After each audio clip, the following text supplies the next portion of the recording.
Hey guys, welcome back to Curated Confessions, where we drink wine and talk design. Cheers. I'm your host, Hillary Smith. And I'm Brittany Pelche-Como. And we are the lead designers and owners of Britt Hill Interiors in Prairieville, Louisiana. Thanks for joining us today. So friendly of you. Yes. I like that. We shouldn't say that more often. Mean it. Oh, hearts. Okay. Today we are going to... Well, on the last podcast, last week, we had a conversation about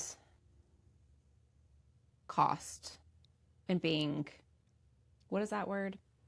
Mindful. I don't think that's the word I was looking for, but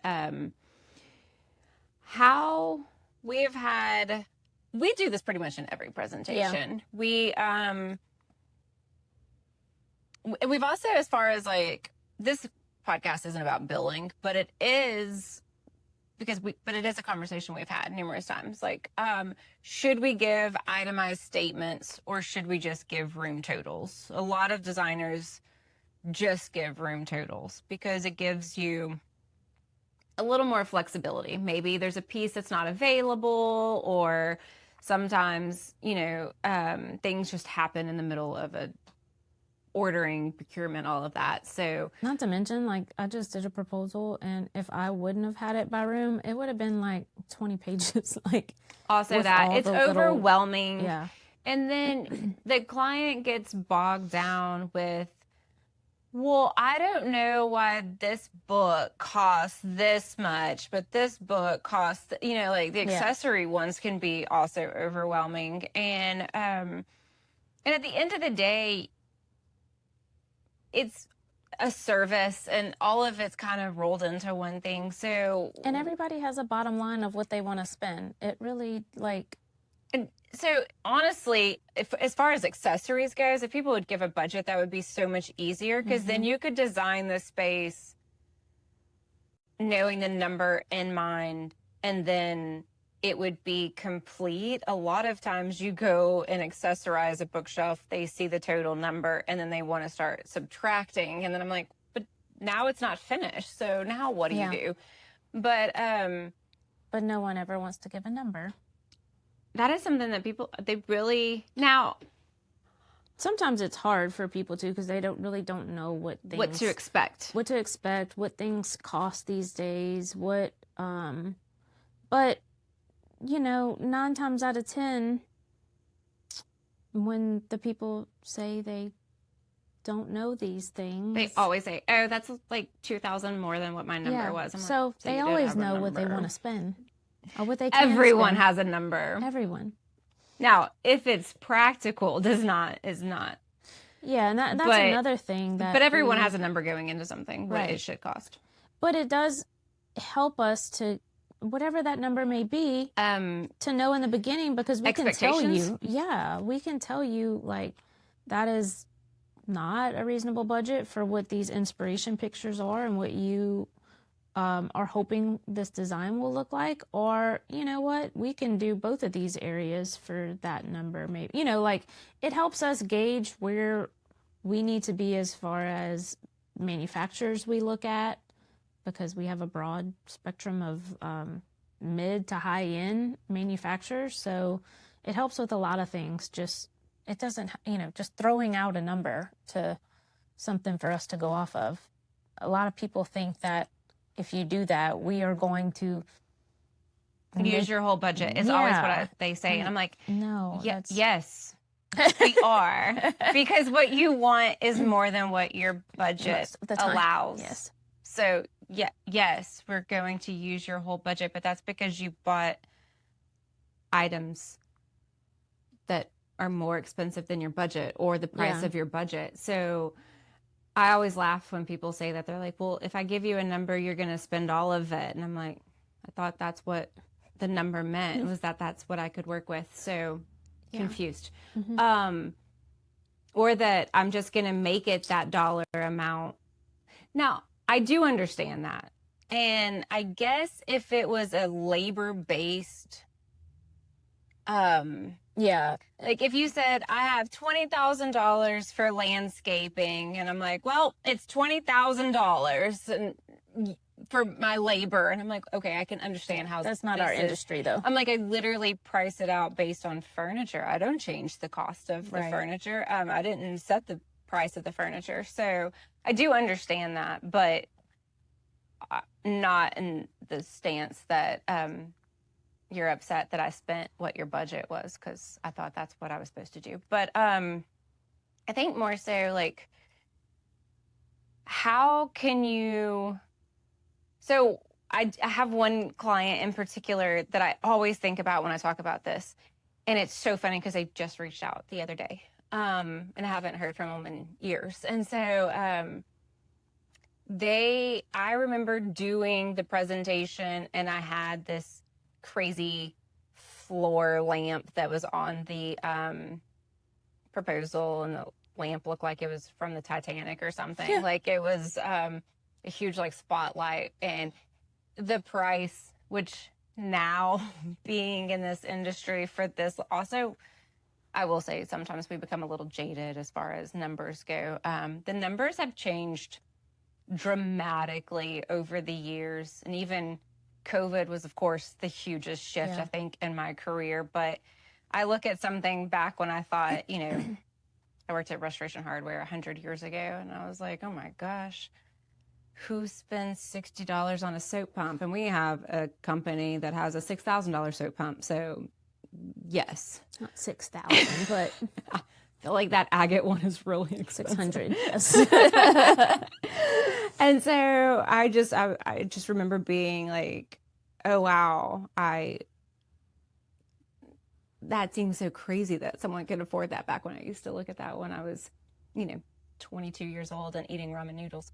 So, but like I showed them the presentation. I was like, please don't get hung up on the price of the lamp, because it's literally what sets the tone for the entire room.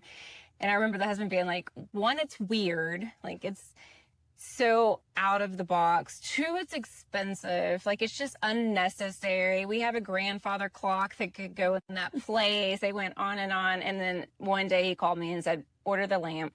I don't remember if the wife was insistent on it or if he had just come full circle, or I can't remember exactly what, but he ordered the lamp. And then about a month after the install, they sent me a thank you card in the mail, which I didn't know how old school I was, but that was like one of I still have it on my bulletin board. I'm like, I have this thing, and it was 10 years ago. I'm like, when they text me the other day, I was like, I still have the thank you note on the bulletin board. Like it's still important to me. Because of course they're always like, oh, I don't know if you remember us. Mm-hmm. And I'm like, yes, I see your thank you every single day.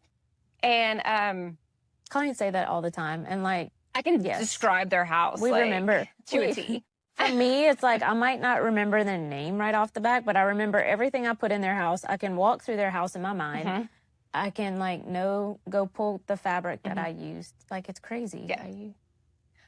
I agree. Sometimes I'm like, I can't remember the client, but then they tell me their old address, and I'm like, yes, I remember driving there. I remember what I was wearing in that presentation. But I can't remember like what I did yesterday. No.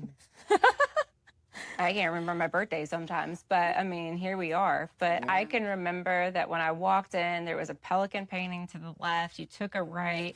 You went to the master suite. Like, no, I can draw out people's floor plans. And they're like, you were there for 10 minutes. I'm like, also weird, I guess. But he, after we finished, a month later or so, he was like, it's so crazy. I think the floor lamp's our favorite piece of the whole thing. And I'm like, yes, it requires faith. And I understand that seeing a dollar sign, like a dollar amount on some object that is just something you would never have purchased yourself does seem like a waste of money at the time or whatever. But I'm like, that's the whole point. Yeah. One, the point is for me to encourage you to step out of your comfort zone. And two, there's things that like you can spend money on that have a wow factor. And a lot of the times it's something that's like in the corner that you don't even need. Yeah. And most of the time it's those things that set your room apart from your neighbors, because it creates a conversation. When you have a party or you have people over, like, there's things that stand out that they remember about your house. And it's normally the weird, quirky things or the thing that you wouldn't have put or bought for the house, but we designed something, you know, a little, like, push the envelope a bit, you know? And it's those things that people remember and think us for after.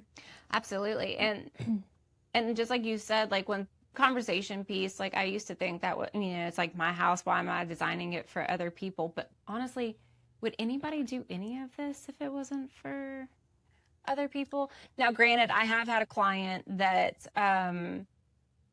we pushed her a little further for her master bedroom, and she didn't really want to go that big, but we were just starting out. We needed to take photos, so she cut half of the stuff. We said, would you mind letting us put it in there so we could photograph your space? And then we'll take it back. And then she wouldn't let us leave with it. And she was like, this is a great sales technique. Definitely let the client see it. It was not on purpose, promise. But after that is when we started doing that. She had a good point, but also you really can't see that it's all like, it all comes together. But she sent us a very nice message and said, I have a high stakes job, life and death every single day. You don't know how important it is to come. I actually got cold chills. How important it is to come home and have a space in your house that you can just let it all go. Yeah. And a space that is well designed and calming and everything that I needed. My whole family comes in here. The kids love to come in here and hop up on the sofa. And she was like, I didn't know I needed this. And it was worth every single penny. And I'm like, that is such a great thing to hear. Also, we did find ways to make it still look beautiful, but not spend as much money. So, which is the whole point of this podcast and what today. We do in pretty much all of our designs is like, how far can we take this to have a luxury custom look, but find ways to save a dollar? Yeah. I find that, like, I still struggle with this because it doesn't matter if my client has a $200,000 home or a $5 million home. Treat it the same. If it's not necessary to do it, I don't see why I have to. I do feel like the industry has, like, a standard, and, like, why would you cut corners if you're in a $5 million home? And I'm like, I just feel like we're spending unnecessary money if I can still do the same tweak here and there. Right.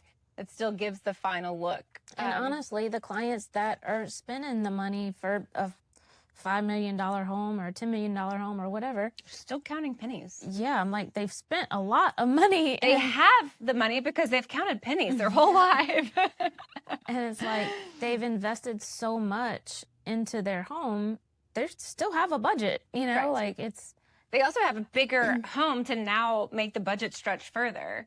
Right. I am not saying skimp in craftsmanship. No. Or quality of product or safety. If it means that you're going to catch your house on fire, don't do it. Don't hire somebody that's cheaper labor. That's not really what I'm you definitely talking still about. want to invest in quality trades and people that are insured and things of that sort.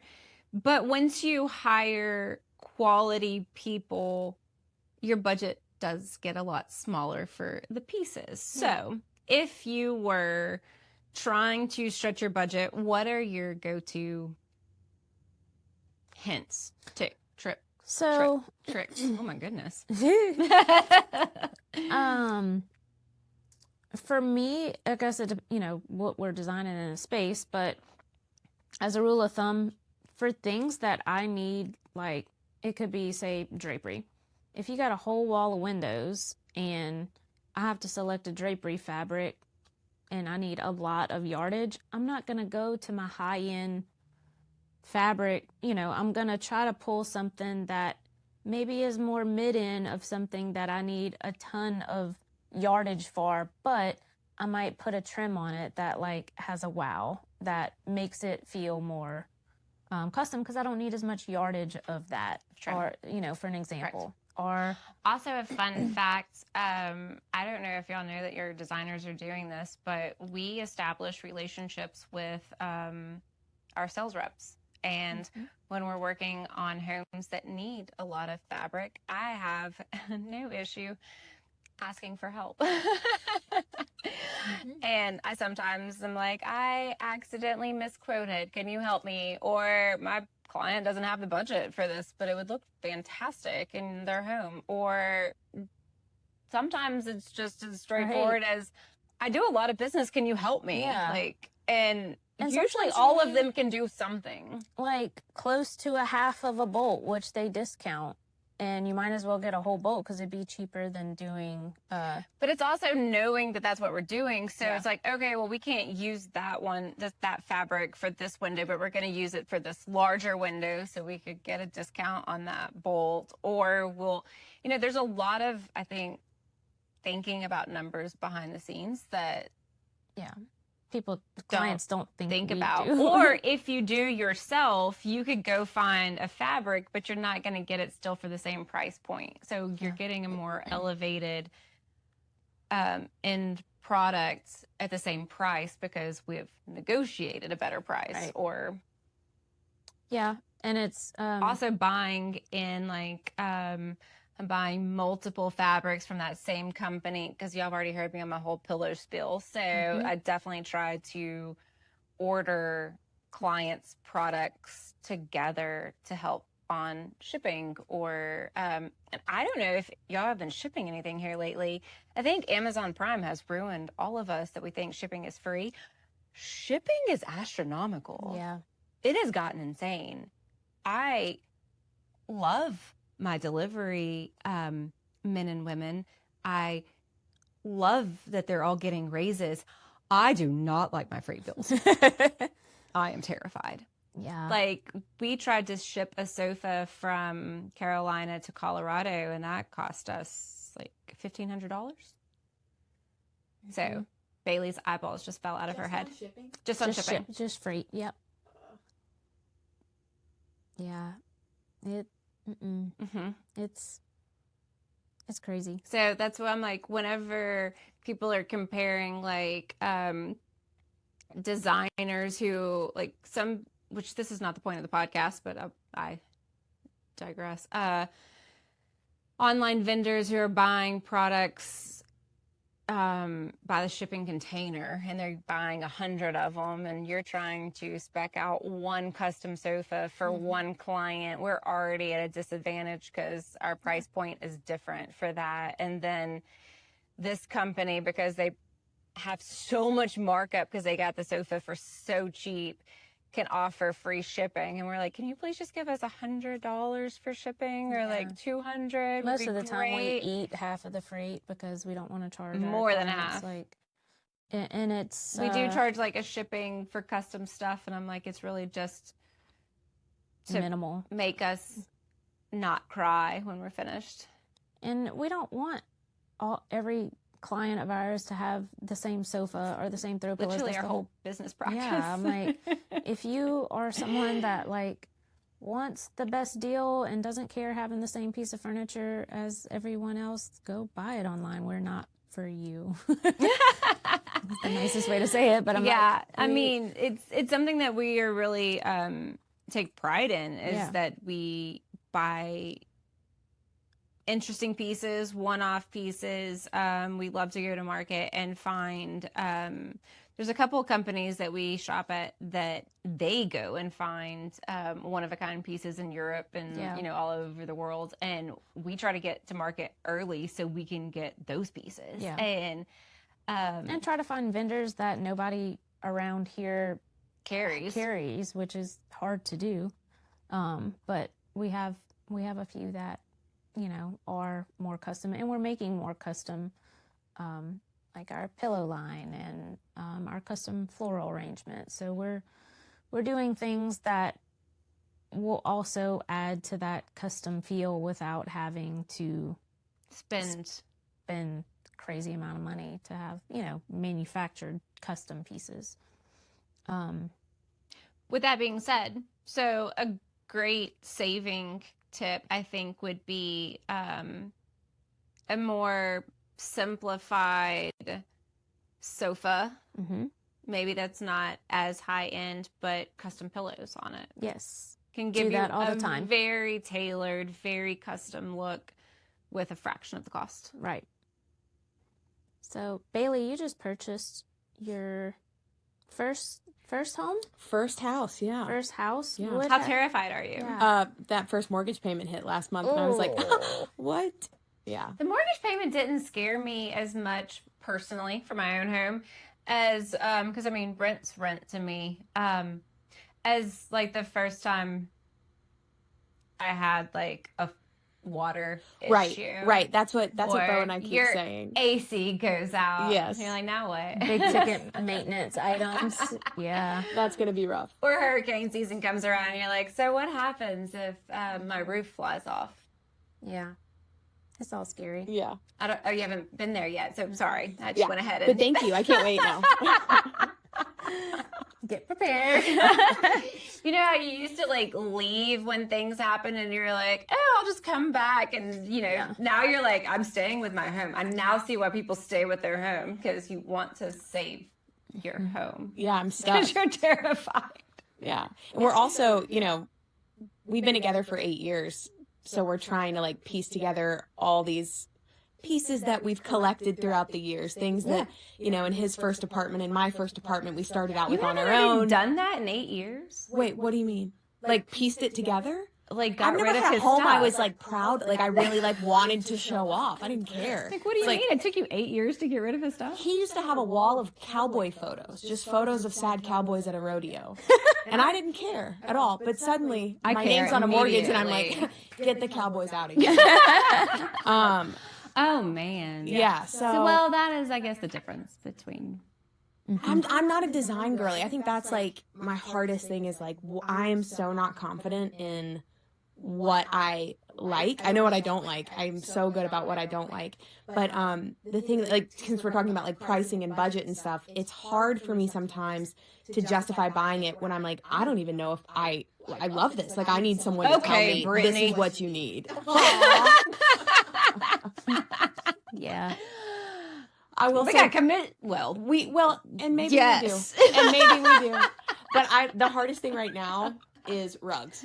I hate shopping for rugs. Rugs are the worst. Oh my God, because you look at them and you're up close and it's like, this is hideous, right? And then you can see it in a room and you're like, oh my God, it's so cute. Like, I can't visualize. Rugs online are not like, even when we order samples, like for our collection here, I will look at them online to order samples if we're not at market and I need something.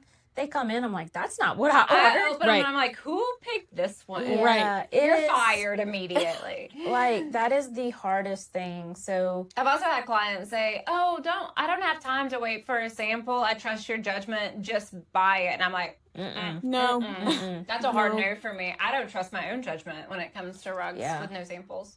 That is a very hard. But we do have a huge sample collection here, so you can see the actual I'll color. come take a look. I am like, we always talk about that, and I'm like, we just added another 30, 40 samples to our rug samples, because I'm like, they're just outdoor rugs is my biggest pet peeve. Why are there no pretty, colorful rugs? And you would think it's outside, like. They have been having more neutral rugs for outdoor than inside. I'm going to say because is it color fast? Is that what I'm supposed to say? Or like fading properties? And I'm like, we haven't figured this out by now. Like, I don't know. These rugs are maybe we should start an outdoor rug line. Oh, yay. I needed something else to put on my plate. Oh.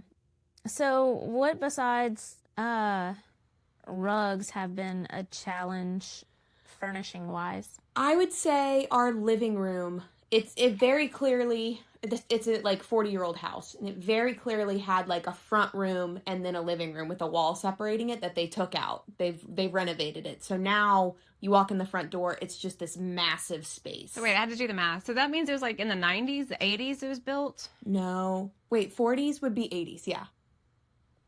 I'm trying to think, what were we doing? The Brady Bunch does it have like a sunken living room? No, Brady Bunch is like 60s, 70s, 80s. Yeah.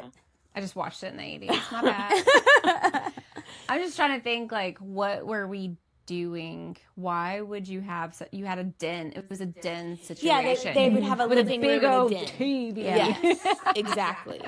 And that's kind of, it's very similar to the layout of the house we used to live in, but it had the wall. So like the front room, we called it like the dog room. And it had like a couch that we don't use anymore. And like... That your dog Yes, played on when yes, people came it was in? the dog room. That's what you put in the front of your house? I did, yeah. Again, Hillary, I didn't care about I'm really any of trying. this. I'm so tired right now. I'm so sorry. My face.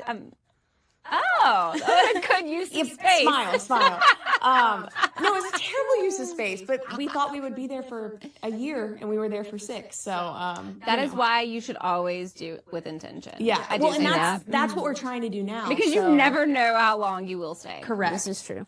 But yeah, I would say the spacing of the living room. Like, I have no idea if I should have it as this separate 2 spaces. So it space planning is your issue. Really everything. I think we've covered that via the cowboy wall art.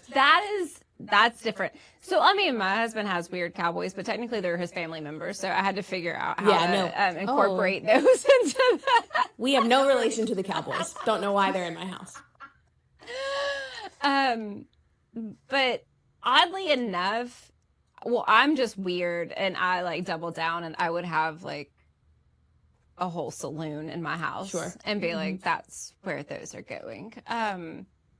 Brittany, what would you do With a cowboy if your photos? husband had a cow? Because I don't know if your husband he had opinions, but I don't think he selected anything in your home.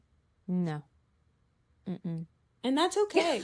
She said no. He selected period. He selected things for his shop that I brought to his attention yesterday, actually, that we should have went with a different color, and he agreed. Oh. So it was not nice. Okay, got it. But I mean, I do think he made a few jokes that his friends were going to come over and think he lived in a jewelry box or something about glitter. And he does have Swarovski crystal cabinet hardware on his sink. He is a very pretty man, so I guess. I'm like, it had to match my side. What do you want me to do? So love him for that. I tried to incorporate my husband's weirdness and I just always like, they need to have their like special room or space or shop or whatever that they can have those things in, but they don't necessarily need to be like in the foyer when you walk in your house. If it's something that you both don't agree upon, No, there's usually always one partner that doesn't care. Yeah. Yeah, this is not my case, unfortunately. Mm-hmm. I have a very sweet, opinionated man who now has decided that every room in the house is a different color of the rainbow. That is where Britt Hill comes in, because we gladly... We're a great mediator. I can't wait for y'all to meet Bo. Tell them that looks like trash. Yeah. And normally they listen when it's an outside they do opinion, and especially a professional one. Sure. Not all of them do. No. And they should.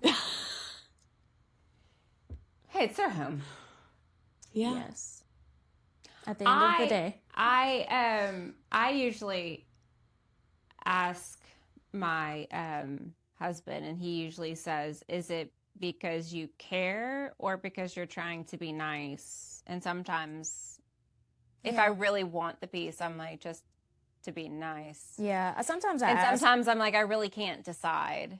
Mm-hmm. But I have also found, and then sometimes he gets upset because I even ask his opinion for client stuff. Like, hey, I have presented this bench further for you, or this console with the light situation. And like, I try to, you know, like, and I can already tell by the way I'm describing which one you like better. But I didn't know that until I told him or asked him. And then he will say the bench. And I'm like, but look, okay, so with the console, and then he's like, why are you asking me if you already know? And I'm like, I didn't know until you said the bench. But that is the dumbest decision I have heard all day. And I'm like, he's like, you're the one that picked it out. And I'm like, point being, I know whenever I would try to fight for a certain scenario, that's then officially the one that I love the most. So his opinion is valid sometimes. I think me and you do that sometimes too. When I ask you definitely do it.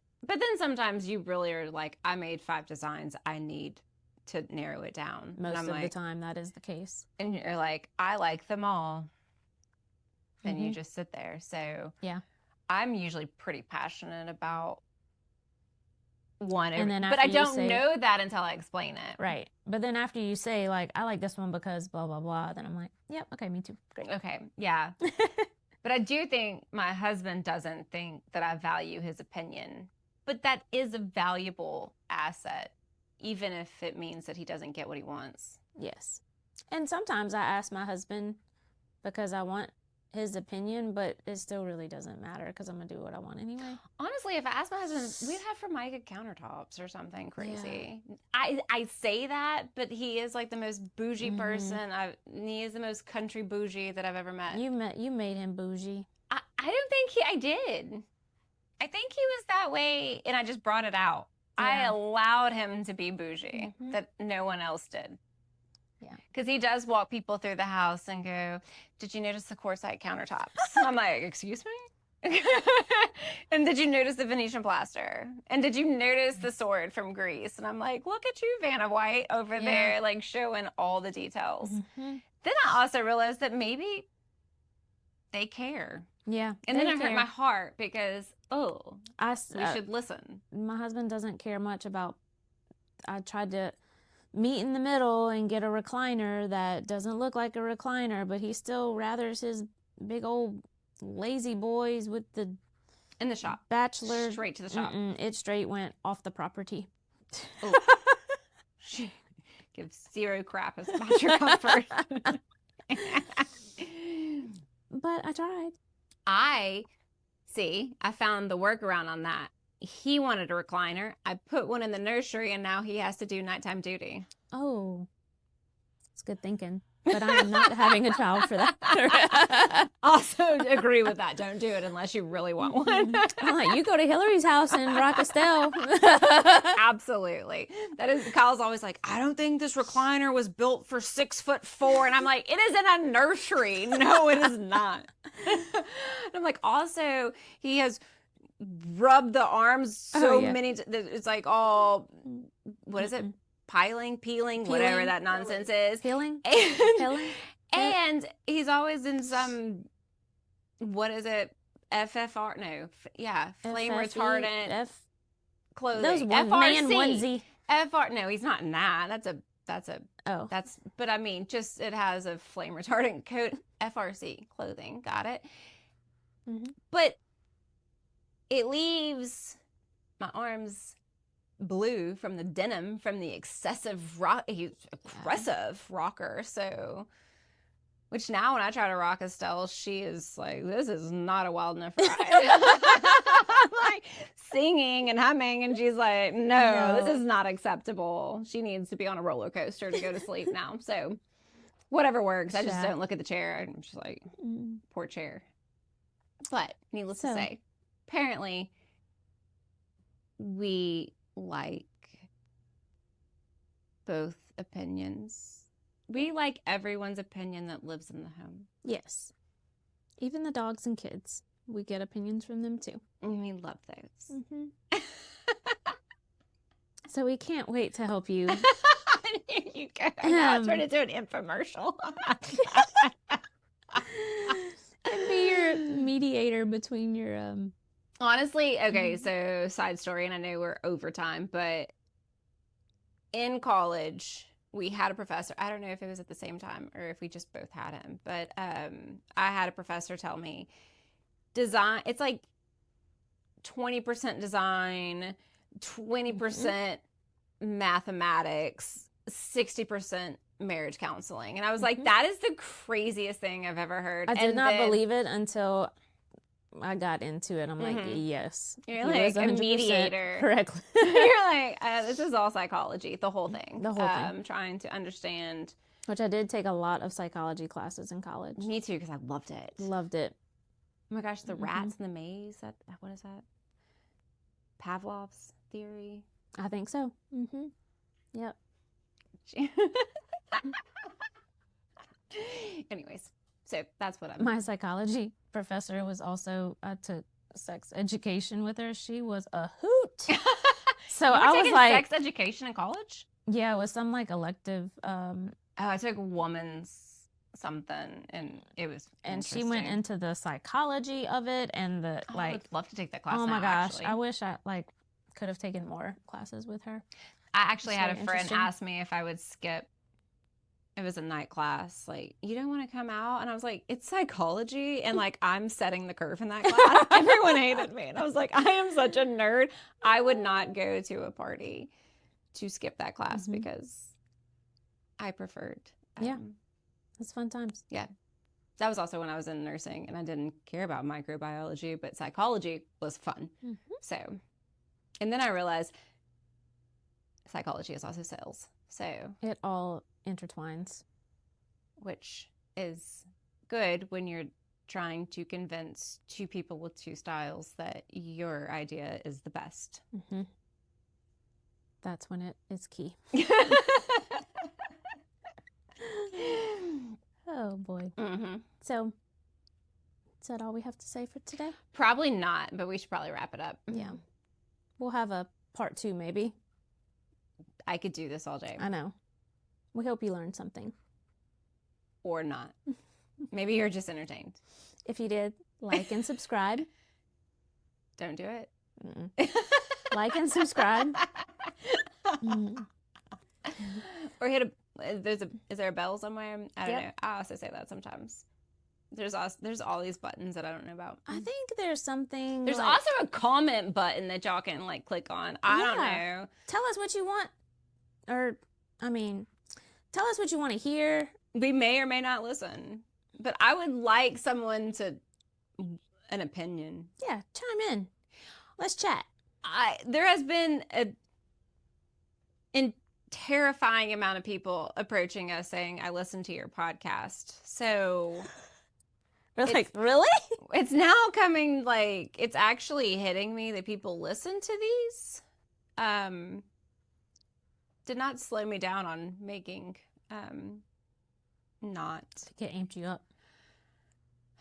I don't know about that, but I would like to hear in a positive way things that you would like to hear or that you or enjoy hearing. Yeah, we'll tell you more. Yeah, or not. Okay. You can watch us on YouTube. You can listen on Spotify and Apple Podcasts. And we hope to see you next time. Cheers. Cheers.